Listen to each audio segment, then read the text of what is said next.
이 율법책을 내 입에서 떠나지 말게 하며 주야로 그것을 묵상하여 그 안에 기록된 대로 다 지켜 행하라. 그리하면 내 길이 평탄하게 될 것이며 내가 형통하리라. 내가 내게 명령한 것이 아니냐. 강하고 담대하라. 두려워하지 말며 놀라지 말라. 내가 어디로 가든지 내 하나님 여호와가 너와 함께 하느니라 하시니라. 아멘. 하나님, 오늘 주신 이 귀한 말씀 온전히 하나님 뜻 안에서 전할 수 있게 하시고, 듣게 하시고, 깨닫게 하시고, 또 실천하고 순종하며 살아가는 우리 모두 되게 하여 주옵소서. 예수님의 이름으로 기도드립니다. 아멘. 아멘. 오늘 여호수아서 강의 이제 두 번째 시간인데요. 조금 더울까요? 에어컨 왼쪽 것만 틀어주면 될 것 같아요. 오늘은 여호수아서 강의 두 번째 시간으로 약속과 함께 받은 명령이라는 제목을 가지고 함께 말씀을 나누도록 하겠습니다. 저희가 지난주에 2절부터 4절까지의 말씀을 통해서 하나님께서 여호수아에게 약속하신 그 약속의 메시지, 약 세 가지 약속을 함께 보았어요.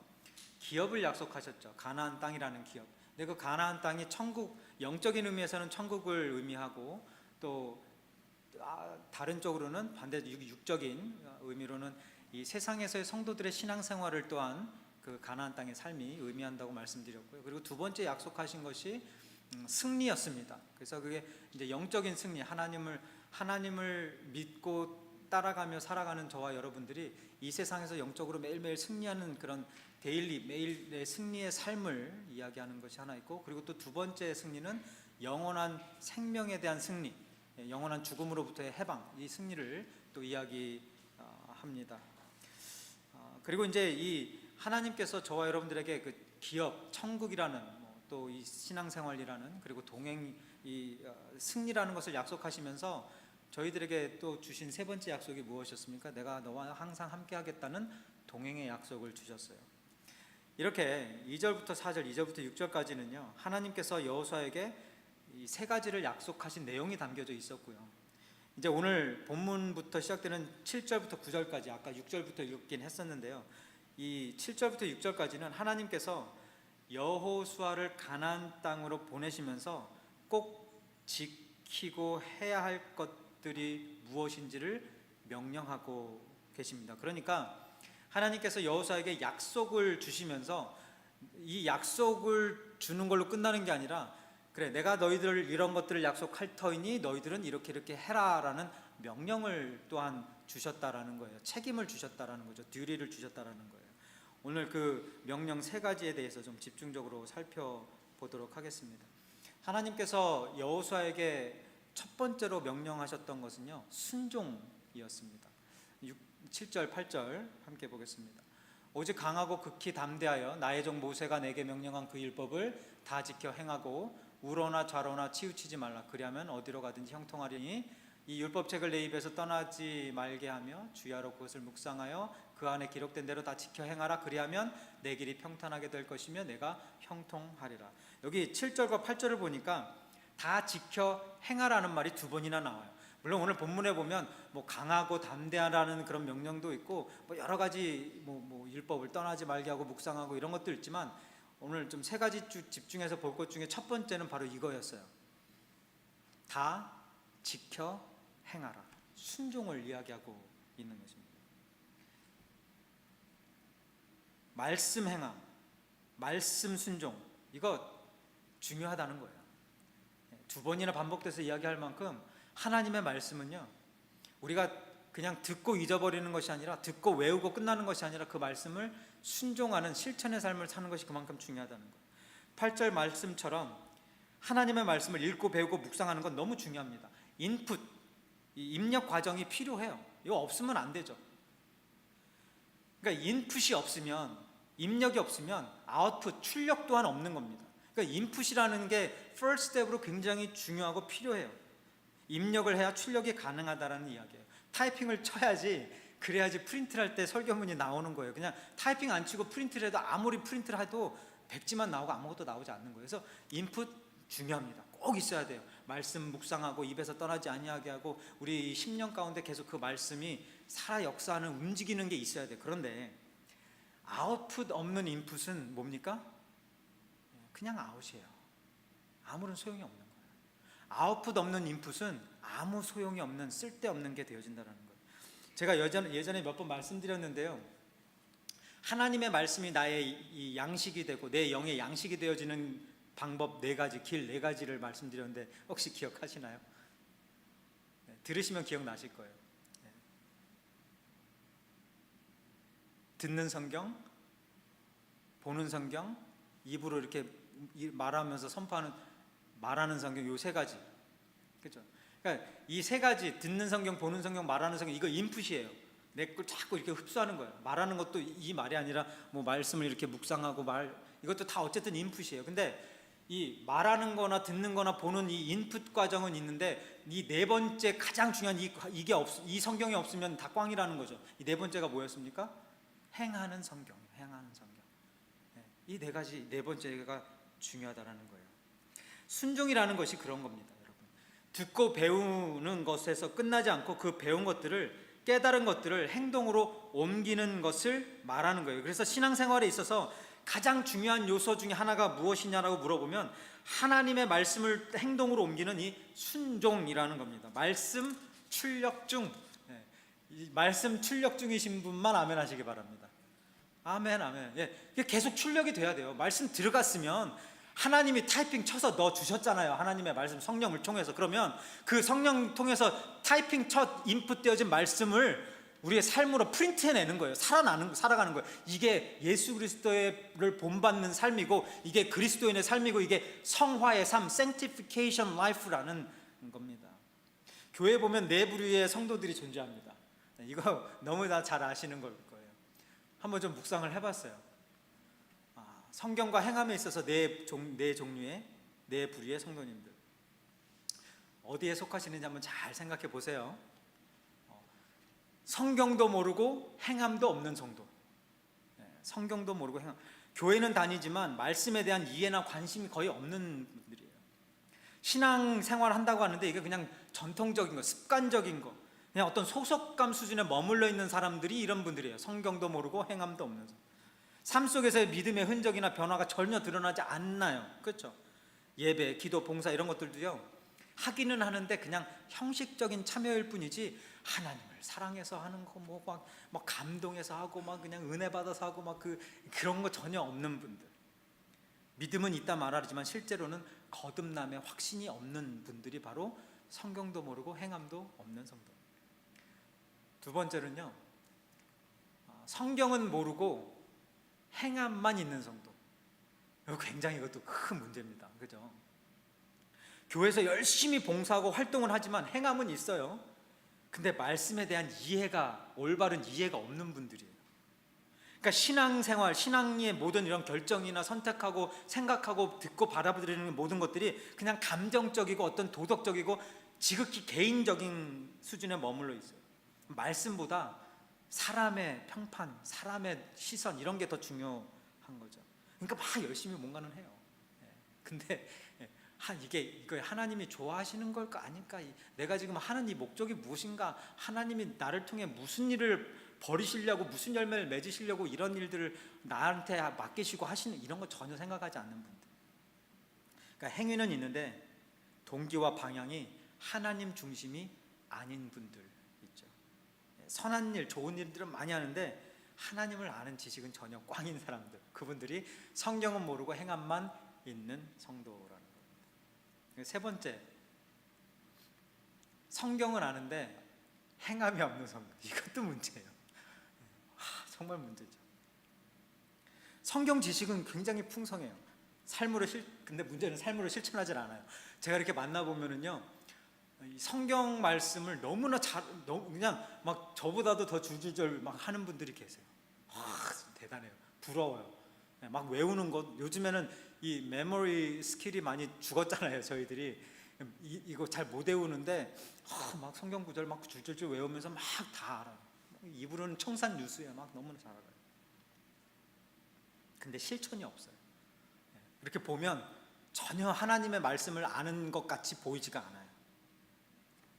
교리도 있고 신학도 있지만 이 행함이 없는 겁니다. 인풋만 있고 아웃풋이 없다는 거예요. 말로는 뭐 아멘 그러는데 할렐루야 아멘 그러는데, 이런 분들의 특징은 뭐냐면요, 그런데 지식으로 아니까 그거 맞는 말씀이에요 아멘으로 하는데, 그런데 제가 지금 형편상 하나님 이거 할 수가 없어요. 그런데 아멘 맞아요. 그렇게 순종해야죠. 십자가의 길 걸어야죠. 희생해야죠. 복음 전파해야죠. 그런데 하나님 제가 지금 삶이 살기가 어려워서 이거 아직은 못할 것 같아요. 하나님 그래 이해해요. 근데 아직은 조금만, 이런 분들 있죠. 말씀은 있는데 행함이 없는 성도. 이것도 문제예요. 네 번째, 성경도 잘 알고 행함도 있는 성도. 할렐루야. 여기 앉아 계신 분들 중에 99%는 여기에 속한 분들이 좀 있습니다. 그 한 분이 누굴지는 모르겠지만, 성경도 잘 알고 말씀 행함도 있는 성도. 하나님을 이거는 이런 분들은요, 하나님을 제대로 만난 분들이라면 어떻게 보면 자연적인 현상일 수 있어요. 하나님을 만나고 하나님을 사랑하니까 하나님에 대해서 알고 싶어지는 거 당연한 거잖아요. 그러니까 하나님의 말씀을 계속 묵상하고 싶고, 하나님은 어떤 분이신가, 하나님은 왜 이 땅을 창조하셨을까, 하나님은 무엇 때문에 나를 구원하셨을까, 왜 예수 그리스도의 십자가를 지게 하셨을까, 이런 궁금증이 하나님은 뭘 좋아하실까, 하나님은 뭘 싫어하실까, 이런 궁금증이 생기면서 알아가는 과정 속에서, 인풋이 생기는 과정 속에서 하나님을 사랑하게 되니까, 그 은혜에 감동하니까 자연적으로 아웃풋이 그냥 흘러나오는 거예요. 은혜의 반응이죠. 사랑의 반응이죠. 이게 아웃풋이에요. 그냥 자동으로 나오는 거예요. 이게 성도의 모습이에요. 성경도 알고 행함도 있고 하나님을 사랑하니 하나님 말씀에 순종할 수밖에 없게 되어지는, 이건 하나님 제가 이렇게 결단하겠습니다. 여러분, 사랑의 대상이 생기면 그 사람이 원하는 걸 할 때 결단 안 해도 돼요. 그냥 자연스럽게 하게 되어지는 겁니다. 할렐루야. 이게 행함, 이 순종이에요. 본문 7절을 보니까 하나님의 말씀을 묵상하고 실천할 수 있는 근거가 바로 강하고 담대함이라고 말씀하고 있어요. 다시 말해서 여호수아 같은 경우에 지금 삶과 죽음의 경계선에서 끊임없이 전쟁을 치르면서 하나님의 말씀을 묵상해야 되고 하나님의 말씀을 실천하려고 할 때 꼭 필요한 것이 강하고 담대함이었다라는 것입니다. 그래서 강하고 담대하라고 그 앞에 조건적인 말씀을 하신 거예요. 여기에서의 강함과 담대함은요, 그냥 단순히 전쟁을 앞둔 어떤 그 지도자에게 필요한 군사적 용기라기보다는요, 하나님의 용사로서의 이 영적 용기를 말한다고 보는 게 더 맞을 것 같아요. 물론 적군과 육적인 싸움을 하려면 강하고 담대히 싸우는 군사적 용기도 필요하겠죠. 그런데 이 치열한 전쟁 속에서 더 중요한 거는, 육적 전쟁보다 더 중요한 건 뭡니까? 그 전쟁의 승패를 좌우하는 건 영적 전쟁이잖아요. 그죠? 치열한 전쟁 속에서 하나님의 말씀을 끝까지 붙들고 있을 수 있는, 그러니까 하나님의 명령이 이해되지 않을 때에도 순종하면서 나아갈 수 있는 그 용기가 바로 영적 용기라는 거예요. 그게 영적 전쟁에서의 승리를 이끄는 것이고, 그 영적 전쟁에서의 승리는 결국 육적 전쟁에서의 승리까지도 이어지게 되어진다는 거예요. 가나안 땅에서의 첫 번째 전쟁이었던 여리고 성과의 전쟁에서 필요했던 것이 바로 이 영적 용기 아니었습니까? 여러분, 이 여리고 성을 정복할 때, 그러니까 전쟁을 할 때 뭘 해야 되는 거예요? 총과 칼을 들고 싸워야 되는 게 맞는 거잖아요. 그죠? 성벽을 무너뜨리고 들어가서 싸워야 되는 게 맞아요. 근데 여리고성 전쟁에서 하나님께서는 육적 전쟁을 하라고 말씀하지 않으셨어요. 뭐 하라고 하셨습니까? 엿새 동안 그 여리고성 한 번씩 돌고, 마지막 7번째 되는 날 7번을 돌고요, 7 제사장이 나팔을 불었어요. 그리고 백성들이 함성을 지르면서 여리고성을 무너뜨렸어요. 한번 여러분 입장을 바꿔놓고 한번 생각해 보세요. 여러분이 지금 여호수아예요. 모든 게 다 생판 새로운 것들이고, 지금 가나안 땅으로 처음으로 들어가는 거예요. 그 전에는 모세의 어떤 그늘에 있었으니까 그나마 괜찮았죠. 물론 전쟁은 많이 했었지만, 전쟁을 많이 했으니까 또 잘 알겠죠. 내가 여리고성을 무너뜨리려면 이런 무기들이 필요하고, 이런 작전이 필요하고, 이런 계획들이 필요하고, 앞에는 누가 나고 이런 것들을 생각했을 거 아니에요, 여호수아도. 근데 하나님께서 전혀 뜻밖의 명령을 내리시는 거예요. 이해가 안 되는 명령이고요. 받아들이기 힘든 명령이에요. 절대로 하나님에 대한 신뢰나 이 영적 용기가 없으면 순종할 수 없는 명령을 주신 거예요. 그냥 가서 도르라는 거예요. 나팔 불고 소리 지르라는 거예요. 아니 적군이 언제 나와가지고 자기들을 죽일지 모르는 그런 급박한 상황에서 지금 하나님 뭐 하라고요? 하나님이 여호수아에게 뭐 하라고 그러셨어요? 그냥 빙빙 돌아라. 그냥 소리 지르고 나팔 불어라. 나만 믿어라. 하나님을 향한 절대적 믿음과 신뢰가 뒷받침된 이 강함과 담대함이 없이는 절대로 순종할 수 없는 말씀이었다는 거예요. 이렇게 때로는요, 상식을 벗어난 명령, 이해할 수 없는 명령, 도저히 말이 안 되는 명령들, 그런 거 있지 않습니까? 그런 것들이 저희한테 요구되어진다니까요. 하나님, 이건 너무 비현실적인 것 같아요. 하나님, 이건 너무 손해보는 것 같아요. 아니, 지금 상황에서는 이거 불가능한 것 같아요 라는 그런 명령들이 있지 않습니까? 다른 사람들은 그렇게 안 해요, 하나님. 아니, 다른 교회들은 그렇게 안 한다니까요. 다른 목회자들은 그렇게 안 해요. 왜 저만, 왜 우리 교회만? 아니, 하나님, 지금 전쟁을 앞두고 나가서 싸워야 되는데 왜 가만히 있으라고 그러는 거예요? 왜 그냥 기도만 하라고 그러는 거예요? 왜 그냥 말씀만 묵상하고 하나님만 바라보라고 하는 거예요? 지금 나가서 뭔가라도 해야 될 거 아니에요? 먹고 살려면, 죽지 않으려면, 여기서 무너지지 않으려면. 이럴 때가 있단 말이에요. 그렇게 하면 손해보는 거 아닙니까, 하나님? 이런 이해할 수 없는 명령에 순종하게 되어지는 그 강함과 담대함, 그 영적 용기, 그게 저와 여러분들에게 필요한 줄 믿습니다. 이거 없으면 다 꽝이에요. 하나님께서 여호수아에게 가장 먼저 요구하셨던, 명령하셨던, 약속 후에 명령하셨던 게 이 순종이었는데요. 그 순종에, 하나님의 말씀에 순종하려면, 항상 순종하려면 뭐가 필요하다고요? 영적 용기가 필요하다. 강하고 담대함이 필요하다라는 겁니다. 자, 두 번째로 하나님께서는 여호수아에게 견고함을 명령하십니다. 7절 중반에 보면요, 우러나 좌로나 치우치지 말라라는 말씀이 나와요. 그러니까 다른 곳을 바라보지 말라는 거죠. 그러니까 하나님께서 여호수아에게 명령했던 두 번째는 견고함. 우러나 좌로나 치우지 마, 흔들리지 말라. 다른 가르침에 유혹당하지 말라. 다른 말에, 세상의 말에 유혹당하지 말라. 솔깃하지 말라라는 뜻이에요. 이 우러나 좌로나 치우치지 말라에서 이 치우치다라는 단어는요, 돌아서다라는 뜻을 가진 수루라는 히브리어를 번역한 단어예요. 그래서 이 문장의 뜻은 한눈 팔지 말라라는 뜻도 되고요, 조금 더 구체적으로 말하면 하나님을 사랑하는 그 마음을 지키라는 뜻도 되고, 하나님의 말씀 중심의 길을 걸으라라는 뜻도 되는 것입니다. 제가 오래 살지는 않았지만 이렇게 인생을 살다 보니까요, 길을 잃은 것 같을 때를 자주 경험하게 됩니다. 사실 그럴 수밖에 없는 게, 제가 걷는 매일매일의 삶은 제가 처음 걷는 길이에요.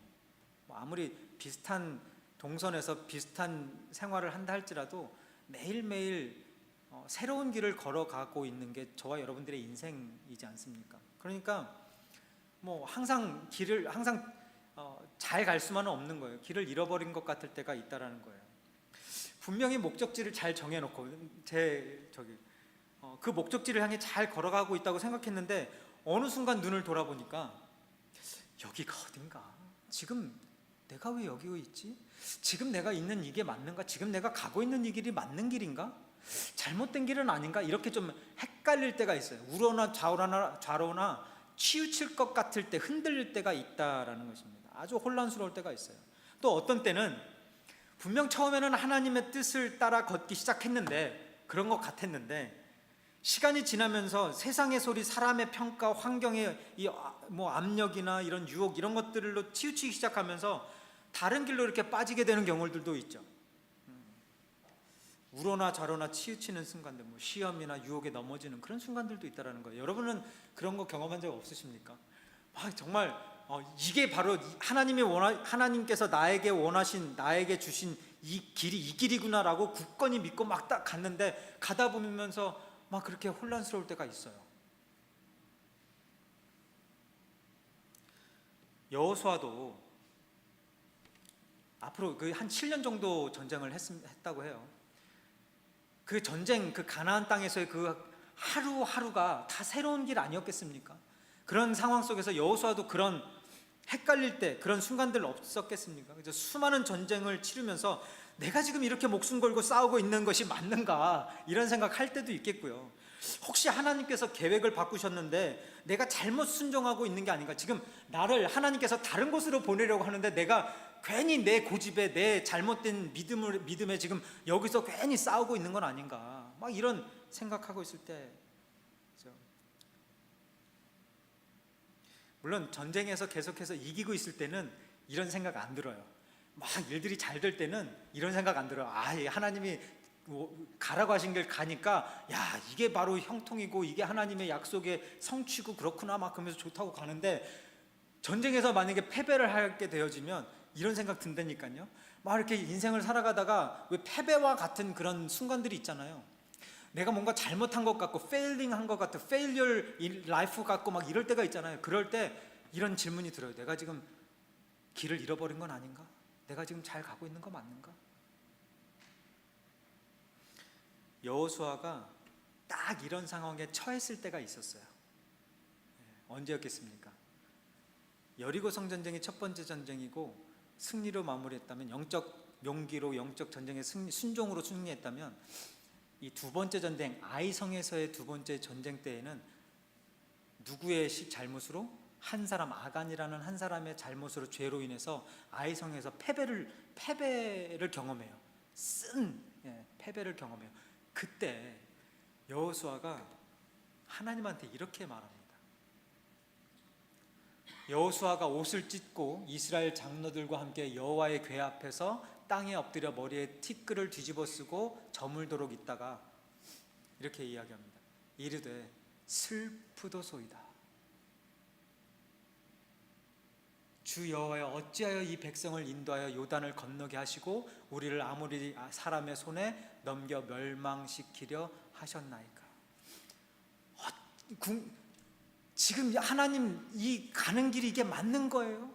여리고 성에서의 승리할 때는 전혀 이런 거 없었잖아요. 근데 패배를 한번 맛보니까 지금 헷갈리는 거예요. 혼동되는 거예요. 지금 이게 맞는 길인 건가요?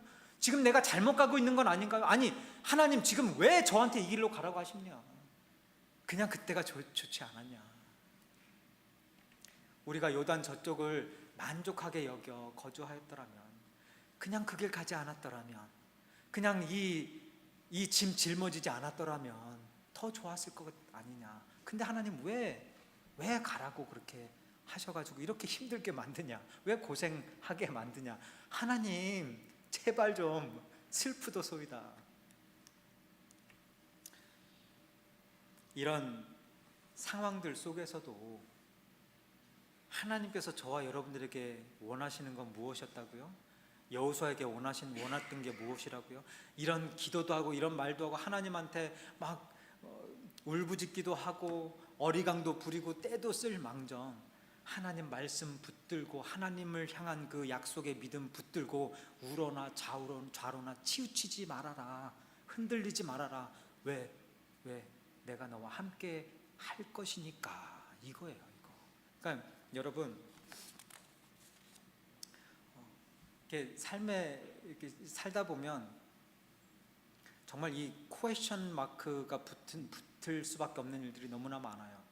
그런데 그때 저와 여러분들에게 꼭 하나님께서 들려주고 싶으신 명령, 말씀, 권면이라고 하면 이거 아닐까 싶어요. 우러나 좌로나 치우치지 말라. 하나님 말씀 붙들고 가라. 다른 데 한눈 팔지 말고 하나님만 바라보고 가라. 다시 본문 1장으로 와서요. 여호수아는 지금 새로운 땅에서 새로운 전쟁을 치러야 하는 새로운 기로 앞에 서 있습니다. 여호수아가 앞으로 이 험난한 길을 걸어가다 보면 참으로 많은 일들이 있을 텐데, 그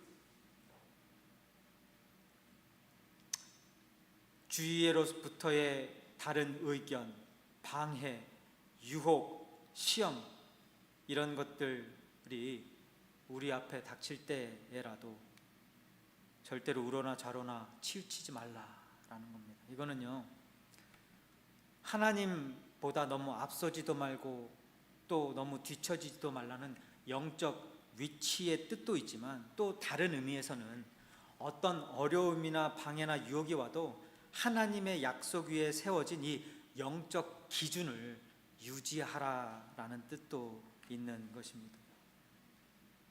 신앙생활 하다 보니까요, 사역을 하다 보니까 이 영적 기준을 유지하는 것이 정말 쉽지 않을 때가 많아요.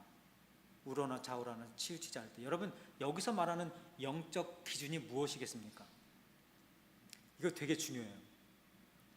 제가 지금 언급하고 있는 이 영적 기준, 그러니까 우러나 좌로나 치우치지 않도록 중심을 딱 잡아주는 그 영적 기준이 있잖아요. 그건 저와 여러분들에게 각각 하나님께서 주신 그 영적 기준들이 있어요. 아니, 그것이 있어야 돼요. 그 영적 기준 없이 신앙생활하면 목적지 없는 항해를 하는 것과 똑같아요. 맞습니까? 그 영적 기준이 뭡니까? 여호수아에게 있어서의 영적 기준은 하나님의 약속이었어요. 기업의 약속, 승리의 약속, 그리고 동행의 약속. 그 세 가지 약속과 함께 또 어떤 기준이 있어요? 하나님께서 함께 주신 명령. 오늘 본문에서 말씀하고 있는 그 명령, 이 세 가지, 좀 이따 마지막 거 말씀드리겠지만 이런 기준들이 있어야 돼요. 하나님께서 저와 여러분들에게 바인교회를 통해 여러분들의 삶을 통해 약속하신 약속이 있어야 되는 거예요. 하나님께서 무엇을 우리 바인교회를 통해 저와 여러분들을 통해 이루어 가실지에 대한 하나님께서 우리에게 주신 약속을 가지고 그러고 나서 전쟁에 임해야지 전쟁에 승리할 수 있는 거예요. 그래야지 영적 용기가 생겨나는 거고, 그래야지만이 하나님의 약속을 붙들고 사역을 하며 신앙생활을 해야지만이, 그래야지 헷갈림이 없는 거예요. 우러나 좌로나 치우침이 없는 거예요. 이 영적 기준 없이 그냥 아무 생각 없이 아무런 약속과 명령 없이 신앙생활을 하면 그냥 어쩔 수 없이 이렇게 하면 여기로 넘어지고 저렇게 하다 보면 절로 넘어지고, 여기도 보고 저기도 보고 위도 보고 아래도 보고 계속 그렇게 왔다 갔다 하는 삶만 살게 되는 거예요. 여러분, 영적 기준 있으십니까? 혹시라도 없으시면, 그거 아직 못 받으셨다면 하나님께서 여러분의 가정에, 여러분의 직장에, 여러분의 삶에, 여러분 교회를 통해 주신 그 영적 약속들이 있잖아요. 그 약속들을 혹시라도 모르시면 오늘 기도하시면서 그 약속 받아가시기 바라요. 그리고 그 약속과 함께 저와 여러분들에게 요구하시는 명령들이 있어요. 가장 대표적인 명령은 영혼국 천국완성 뭐였죠? 복영천 한번 따라해보겠습니다. 복영천. 복음 전파 영혼군 천국완성. 이 명령 주셨고, 이 명령을 이루시기 위해서 또 하나님께서 주신 그 작은 또 명령들, 그 밑에 따라오는 명령들이 있어요. 그것들을 붙들고 그걸 받아서 신앙생활 하는 거예요. 그런 영적 기준이 있어야지만이 흔들림이 없는 겁니다. 두 번째, 하나님께서는 여호수아에게 견고함을 명령하셨습니다. 그리고 마지막으로 하나님은 여호수아에게 믿음을 요구하고 계셨어요. 9절 우리 함께 봉독하겠습니다. 내가 내게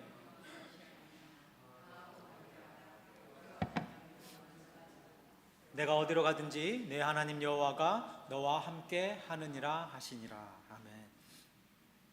이제 앞으로 시작될 가나안 땅에서의 전쟁에서 마음을 강하게 하고 담대하고 두려워하지 말고 놀라지 말라. 즉 성숙된 믿음으로 하나님을 향한 믿음을 가지고 전쟁에 임하라라는 말씀이에요.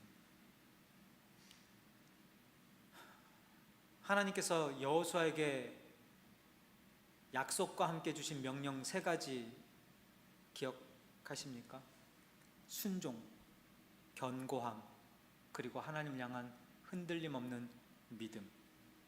이것이 하나님의 용사로서 영적 전쟁터인 세상에 보냄받은 저와 여러분에게도 동일하게 주시는 명령인 줄 믿습니다. 이제 말씀 마무리 짓겠는데요, 지난주에 제가 가나안 땅은 천국을 의미하기도 하지만 우리의 영적 전쟁, 즉 신앙생활을 의미하는 곳이 또한 가나안 땅이다라고 말씀을 드렸습니다. 하나님께서 여호수아를 가나안 땅에 보내시면서 꼭 지키라고 말씀하신 이 명령들이 있지 않습니까? 순종하라, 견고하라, 강하고 담대하라, 그리고 나를 믿어라. 그 믿음, 이 순종과 견고함과 이 믿음, 이 명령, 예수님을 믿고 따르는 이 시대에 모든 성도들에게, 저와 여러분들에게 주시는 동일한 명령일 것입니다. 여러분, 여호수아 앞에 놓여져 있는 가나안 땅에서의 그 치열한 전쟁이 저와 여러분 앞에 놓여 있는 이 삶의 여정과 똑같지 않겠습니까? 그런 상황에서, 그런 상황 속에서, 그런 현실 속에서 우리가 그 가나안 전쟁을, 우리가 우리의 이 영적 전쟁을 이겨나갈 수 있는 유일한 길은 하나님의 약속을 붙들고 하나님의 명령에 순종하며 그 어디에서나, 그 어떤 상황과 환경에서나, 어떤 유혹 앞에서도 우러나 좌로나 흔들림 없는 그 견고함과, 그리고 하나님을 향한 굳건한 믿음. 하나님이 지금 이 순간도 내가 십자가 밖에 있을 때나 십자가를 지고 있을 때나 십자가 위에 있을 때나 어떤 순간에도, 어느 순간에도 나와 함께 고통하고 함께 즐거워하고 함께 일하고 계시구나라는 그 약속을 믿으며 나아갈 때 저와 여러분 앞에 승리의 길이, 하나님의 그 축복된 기적의 역사들이 펼쳐질 줄 믿습니다. 기도하겠습니다. 하나님, 오늘 이 시간도 우리들에게 계속해서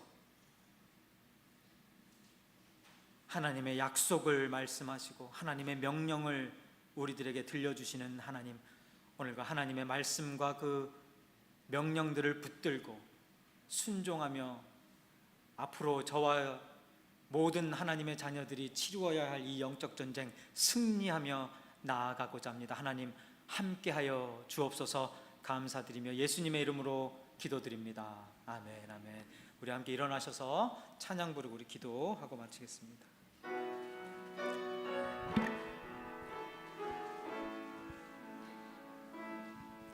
나의